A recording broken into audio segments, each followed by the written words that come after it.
Deathly Hallows is the finale of 7 movies, 7 books, and I like to think of it as this great opera. Part 1 is the intimate half, and Part 2 is much more epic. This is bringing the entire series to its conclusion. If we find him, we can end this. The battle for Hogwarts is really a battle between good and evil. A huge theme throughout the 7 books and the films is the question, why fight? Some characters say, I'm not fighting, I have to accept the inevitable. And other characters say, I will fight till I die. This is everyone's moment to make the right choice and do the right thing.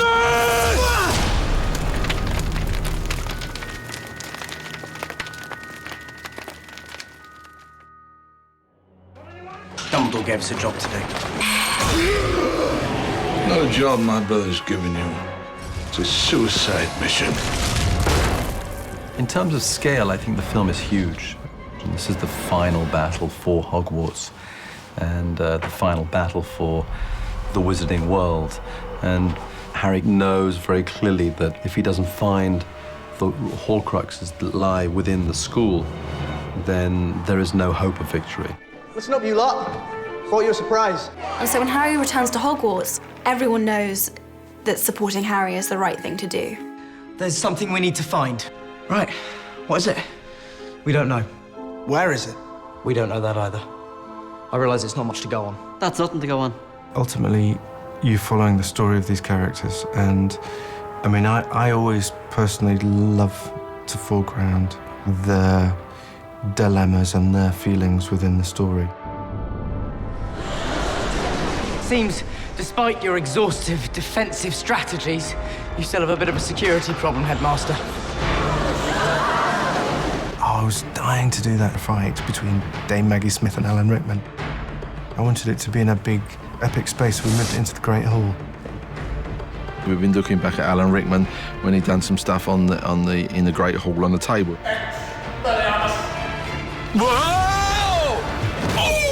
We also looked at when he blasted Harry outside Hagrid's hut. We looked at the way he done that. So we've sort of given them a few big moves, but they put their own style into it. I love that Professor McGonagall got her moment to really show what she could do.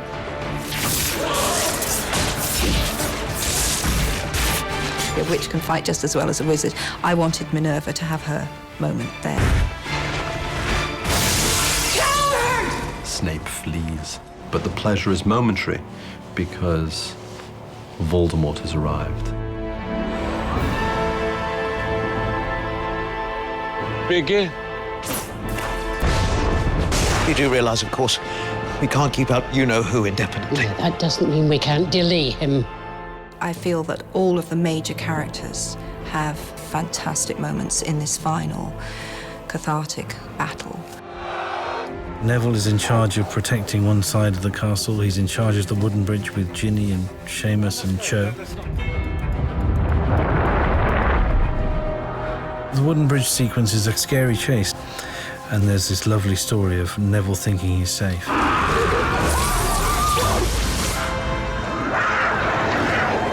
Yes! You news, aren't they? And then the shield goes down and he has to sprint. And he'll start sprinting onto the bridge in the back lot. And then we'll go to Pinewood, where we've got a hydraulic bridge, which will collapse. The bridge is supposed to collapse behind Neville, and then it finally catches up and the part that he's standing on collapses.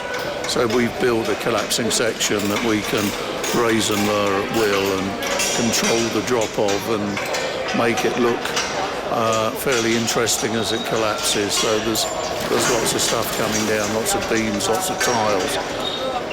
But we have the ability to do it and then just hydraulically raise it back up and do it again. This is the big one for Neville, where he really shows exactly what he's been training all the guys to do throughout the year.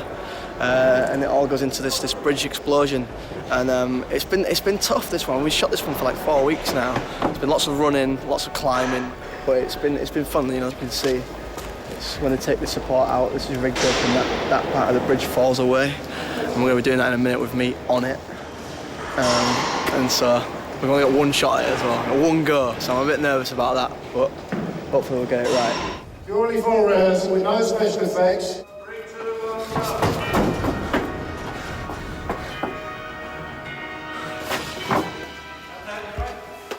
Yours, John?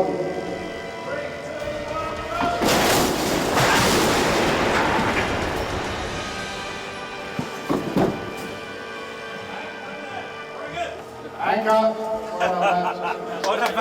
Say the rate, check the gates, please. Terrifying. I mean, I'd not seen it go before, so I didn't know what to expect. And just knowing, you know, it's our last day at Pinewood, we had to get it right, and we had one shot at it, so, you know, I was pretty nervous.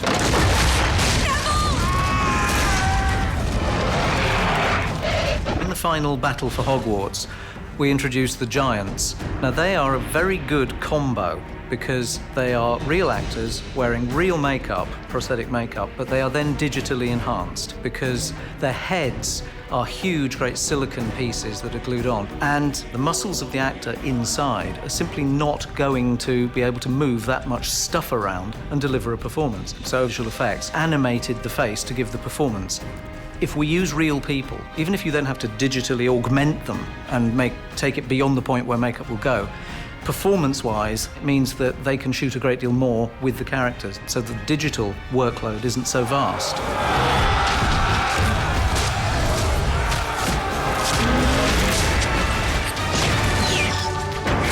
It's epic. There's only one word for it because a lot of the castle gets taken down, so it's a very messy time for the castle, literally. It was actually really exciting to start to blow things up and destroy things and knock them down because it just was so different to anything we'd ever seen or done at Hogwarts before. This is the biggest bang we've done on any of the Harry Potters. It involves 50-odd explosions, approximately, all timed to go off in about 4.5, 5 seconds. Nobody except for special effects inside the cloister. Nobody who needs to be in the court, anybody who doesn't need to be in the courtyard, inside the cloister, please. We've been working out here for the last 2 weeks, just wiring up, laying out the mortar pots and the groundwork for the charges. Obviously, the pyrotechnics and explosives we don't put in until the last moment. Large explosions going off all the way around. There'll be a series of explosions starting just to the right of that tower there, which will put a lot of debris in the air, a lot of fire, a lot of flashes. We're just gelling up just because there's going to be a lot of petrol behind, so just that if any of the flames go over, then we're protecting the guy's skin. You have to consider all of the different aspects of it and the stunt guys and where they're going to be. And is it going to be too big? Is it going to be not big enough? You know, there's lots of different considerations. Ready, turn, one, action!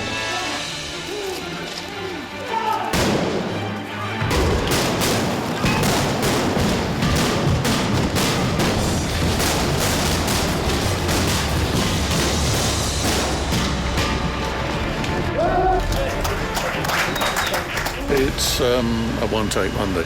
If we want to do it again, it's come back in a week, literally, because of the work involved in resetting it. Get inside! It's everywhere! Take cover! Come forward and join us! Voldemort has this speech and rubs their noses in Harry's cowardice and weakness, and we've shot that in this sort of apocalyptic, destroyed courtyard. Oh, do not cry for that! The remains of Hogwarts, and it's absolutely desolate. The ruined courtyard and the other ruined buildings, they become a different set. It's not just a question of depositing some rubble and pulling some walls down. You must treat it like a new set. The courtyard we rebuilt outside because we had to do certain things that were not practical to do on the stage. You cry for that! In this giant confrontation, Rafe was let loose, and he was utterly terrifying. He was different every time. He begged for mercy in the voice of a sick child. In the voice of a sick child. In the voice of a sick child. We shot it for weeks, and you never quite knew who he was going to turn on. Don't be shy, you. Come. Yes. Or you. Rafe was coming over to me, and I just scared him. I've never seen him look as scary in all my life. I suppose he's never coming right up face to face with me, but his teeth and everything are just absolutely incredible. Well done, Draco. Well done, my boy. It's so easy to act petrified of Rafe when he's dressed like that. I mean, I can barely stand within 5 meters of him, let alone him touch me. God, I get the shivers even thinking about it. Matt gets the chance to kind of upstage Rafe and step forward with a limp. He had to have a limp. I said, Matt, we've got to give you a limp. And so he limps forward, all bloodied and battered, which is suicidal. It's kind of like, he must be insane. Everybody knows he's going to be killed. I'd like to say something. Well, Neville, I'm sure we'd all be fascinated to hear what you have to say. And there was always this immense courage that Neville had. He had such a strong heart and will, but it was often covered up because of lack of confidence. And when he started to believe in himself, all this courage that was just bubbling under the surface starts to come out. And he doesn't care about surviving this war, as long as he does the right thing. Neville's sort of wading through all this rubble and stuff, looking at artefacts that have been from the demolished school, and he finds this, the sorting hat.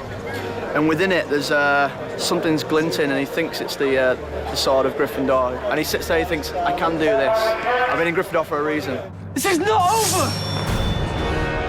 Confringo!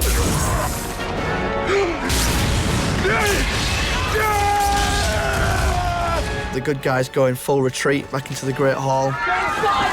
It's going to be very odd for people, I think, to see that who've seen all of the films, suddenly see the Great Hall in ruin. Great Hall destruction wasn't a satisfying thing to do because it is, in a way, it is the centre of Hogwarts and the world, really. It's weird seeing it like this, thinking it's the last time we're going to be shooting in here and it's all a complete mess. I don't even know how to describe it. It's very odd. It was quite sad almost, because the first time we walked in there, for some reason it shot into my head all the times when we used to see the owls flying with the post, to all of a sudden the hourglass have just been shattered everywhere, half the wall has been crumbled down. It was a totally different environment, and one which shows that this isn't going to end all happy. Why Joe Rowling and Steve Kloves are so clever is that just because the battle starts, it doesn't mean the rest of the film stops. Because all the other characters and all the other relationships and all the other stories carry on in the battle. Look, we'll talk later, okay, Luna? Harry! Later! Harry Potter! You listen to me right now! It's a balance one has to strike because you want a satisfying, epic, big sort of finale. But you can't help but move in sometimes and get the human detail. Harry does get a mid-battle kiss, which I instigated, I have to say, the other day.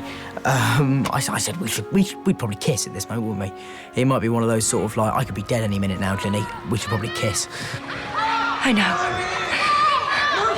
So throughout these big operatic moments of action, we're very aware of what our trio are doing. You destroyed Tom Ritter's diary with the basilisk fang, right? Well, me and Hermione think we know where we might find one. Okay, take this. That way you can find me when you get back. Where are you going? Ravenclaw common room. Gotta start somewhere. While Harry goes off in search of where the Ravenclaw diadem might be, Ron and Hermione head down to the Chamber of Secrets.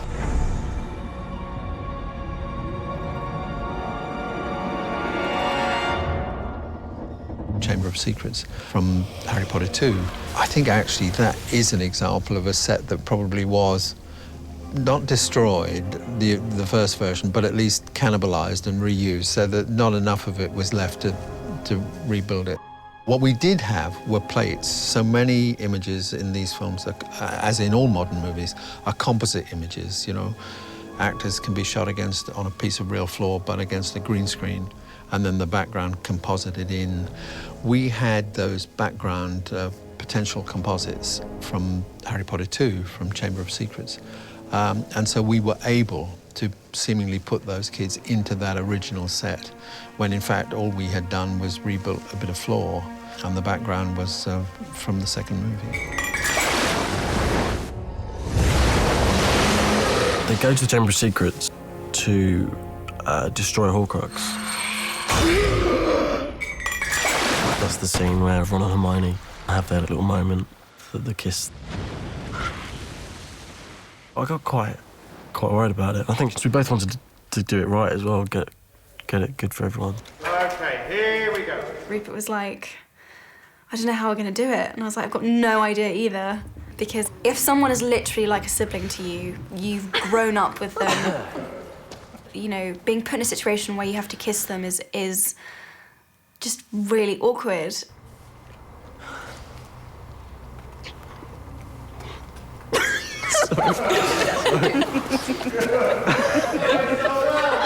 I said to Rupert, don't be Rupert, forget Rupert, just be Ron. Just let Ron take over in that moment. And I said the same thing to Emma, let Hermione take over in that moment. And it was just like, well, we're just gonna have to do it.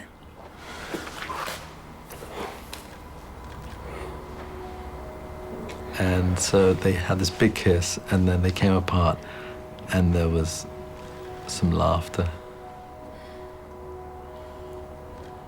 Because, you know, it was a little bit awkward. And that's exactly what David Yates wanted. Who knew?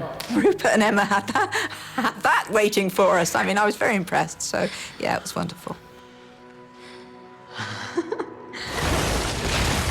There are these big battle moments, but it was important for me to make sure that the key story was Harry's search for the Horcrux.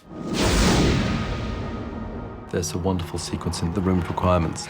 As Harry and Ron, Hermione go in search of the diadem, and Malfoy and his sidekicks come in. What brings you here, Potter? I could ask you the same. In all the years we've been here, obviously we've seen some pretty amazing sets, but nothing for attention to detail and just grandness. The Room of Requirement this year was incredible. It looks almost as if Leaves and dumped all their stuff into one room and this was left over, but it just looks too beautifully arranged. Stephanie and her team were buying furniture for weeks and weeks and months and months. I think we must have at least 2,000 chairs in there. Chests of drawers, wardrobes. It was always one of my favourite places to take people coming to the studio, because it was a history, because we had to recycle so many of the objects and props that we'd used over the previous 7 films. The chess set, chess pieces, the party dressing from Slughorn's party, all the trophy cabinet dressing. And I think it'll be fun for kids to recognise things that they've seen previously in films, and, well, it's ended up in the Room of Requirement. For my first trick. How good have you got to be to do that? Filming in there was one of the most exciting scenes I think we've shot throughout the whole 8 films. Certainly one of the most physically demanding scenes any of us had ever got involved with. We climb all these different props and different, you know, wardrobes and chairs. Me and Emma climbed up this pile of chairs for 3 days, and we had to stop and redo the makeup almost after every take, because by the time we get to the end, we would have just sweated so much in a space of about 20 seconds that, yeah, it was pretty incredible. So you're pretty psyched, huh? Oh yeah, we're looking forward to it. Fairly, you know, pumped up. It's the first bit of actual action work I think we've done in years. The hard part about it was really that the big mountains of rubble, some of it was fixed, and other stuff was supposed to sort of like fall down. So sometimes you'd grab a chair and it would just literally pull out. So you need to make sure which bits you were grabbing and which bits you were actually going to put your weight on. So we didn't think it could get much harder until they set the place on fire, and then it just got very hot very quickly. And once we got up there, they had this terrifying thing where we were standing on a table, and then all of a sudden they just literally took off 2 of the legs, so it just pivoted on itself almost. 3, 2, 1, drop! They would go, and even before they said go, we're sort of grabbing hold of the thing and saying, don't let me fall. That's it. That's the one. I'm smiling now, only because my feet are on the floor, yeah. But you've got a harness on. I know, and I've fallen off it like 3 times. It makes no sense. It's an instinct, you know, logic brain thing. You can't override it. So Blaze and I are just at the top of this burning heap of rubbish, about to die. And that's when young Harry takes a moment to come and save his old chum Draco. We can't leave them! He's joking, right? It's obviously a bit of a surprise and a relief. young Draco to be saved, but certainly no thank you card at the end of it. And they're just about to make it, and they get through the doors, and they crash land. The stunt had to be done off the front of a vehicle that was travelling around 10 to 15 miles an hour, and sometimes the landings we have are onto boxes or onto mats, but this was just onto the floor.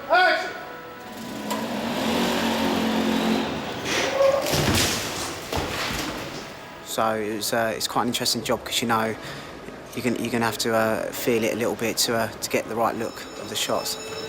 It's the first time, I think, in a Harry Potter film that two people have been on a broomstick together.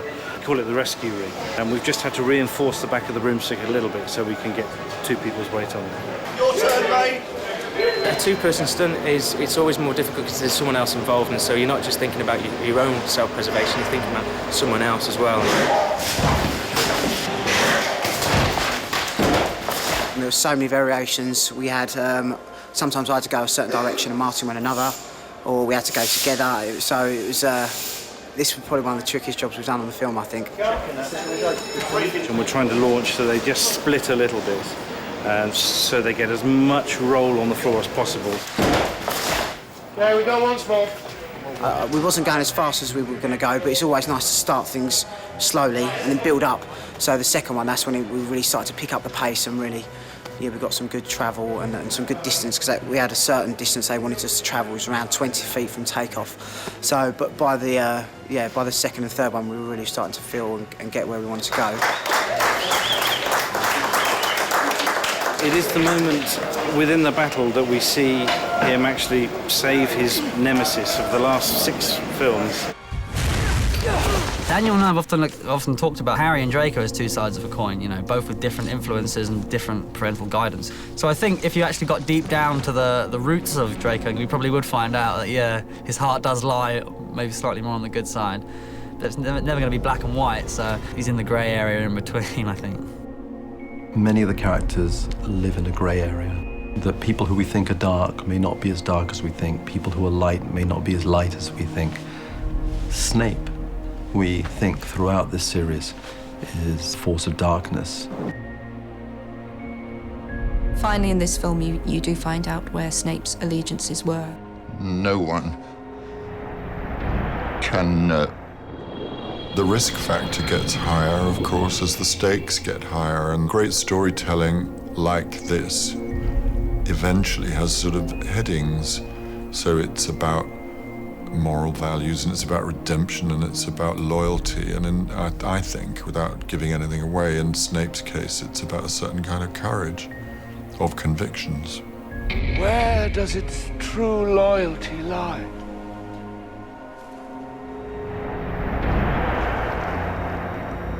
With you. The boathouse was kind of referred to in the first novel, and it's always been there as part of our big exterior model of Hogwarts, so decided to develop it and improve it. The walls are glass. It's a Tudor Gothic glass structure, and therefore you are very aware of the school on fire, the battle raging above you, the reflection of the fire in the glass, in the water. It was fantastic. Beautifully designed, as everything is by Stuart. It feels very melancholic and lonely, but quite haunted. Because amidst all this tension, this battle's raging outside. Harry Potter, on this night, you have allowed your friends to die for you rather than face me yourself. For the whole battle for everyone, everyone's got loved ones that are everywhere throughout the castle that are fighting, and it's difficult to know how anyone is. And it's not going to be like where 1 million bullets get fired and no one ever gets hurt. We've actually got to, in this film, see people get, you know, killed. Because we know they're going to. Where is everybody? When it comes to a battle, there always are casualties. This is a proper war. And in war, you know, you have casualties, and people that you care for and love have the risk of paying the ultimate price. These aren't just students who didn't pay attention. These are people who are really just caught out. It's quite shocking to see all the bodies kind of lined up on these stretchers and covered in blankets. Harry sees bodies everywhere, and he retreats. The burden of guilt at that point would be almost crushing. Harry's in that state where people find themselves in when they've lost too many people and he's exhausted, but he can't stop because he knows what's at stake. He's been exposed to death. His parents, Sirius Black, Dumbledore. Ultimately, unlike Voldemort, he's willing to go there. Where have you been? We thought you went to the forest. I'm going there now. Are you mad? No. You can't give yourself up to him. I always felt that in Hallows Part 1 and Hallows Part 2, Harry was a pilgrim soldier. He'd lost so many things and he had a lot of belief. And in a way, the only thing that mattered was destroying the thing that has destroyed his life. He sort of wants it to happen. Not that he wants to die, but he thinks, OK, if I stay in there and fight, we'll all be killed. If I go in there and fight, I'll definitely be killed, and they'll probably be killed, but there's a small chance they won't be killed. There's something really beautiful about that he takes that long walk all on his own to save everybody else.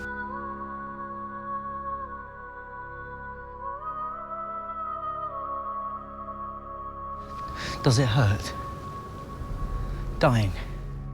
Quicker than falling asleep. Dan hasn't had much experience of death, so it's actually quite a push for a young actor to explore that. And what I would do on set is just sit quietly with him sometimes. And there are quiet words before a take where you would just try and evoke a sense of fear and emptiness. But Dan's got a very vivid imagination, and he brings that. So it's trying to tap into that, really. Harry Potter. The boy who lived.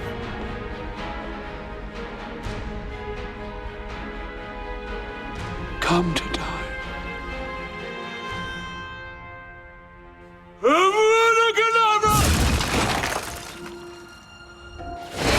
The battle for Hogwarts is really a backdrop to that fight that takes place between Harry and Voldemort.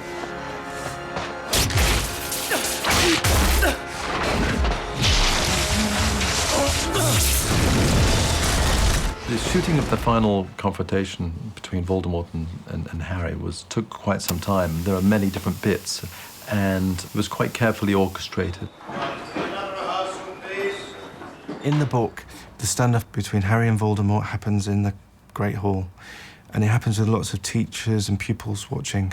And it works beautifully in the book, but in the movie I wanted more of a fight between those two. So we extended their battle, so it was more of a finale. So we have them racing through the school and dueling with each other. We actually get to a point where I'm actually up close and I'm actually got him by the throat and hitting him or kicking him, so it's very physical. That's actually quite different from anything we've actually done with Harry Potter. That's actually been quite hands-on. They end up going up there, and it involves them throwing a few spells at each other, and then the drawbridge drops away. Go! That was quite exciting. It's usually a lot of spell throwing, so it's been a nice change.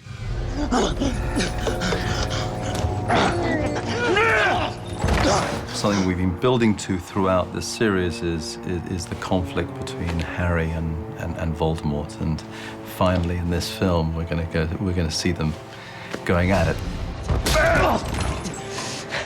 Harry knows Voldemort is terrified of dying, so he just grabs Voldemort by the neck and he says, Come on, Tom.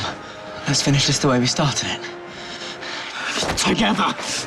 We had some great fun with Rafe and Dan on wires, upside down, side to side fighting, and they really went at it. Daniel was so intense that morning, and Rafe really responded to it, and they were scrabbling and they were pulling at each other. It wasn't particularly pleasant for them, but we did about 3 or 4 takes, and it was a really intense moment.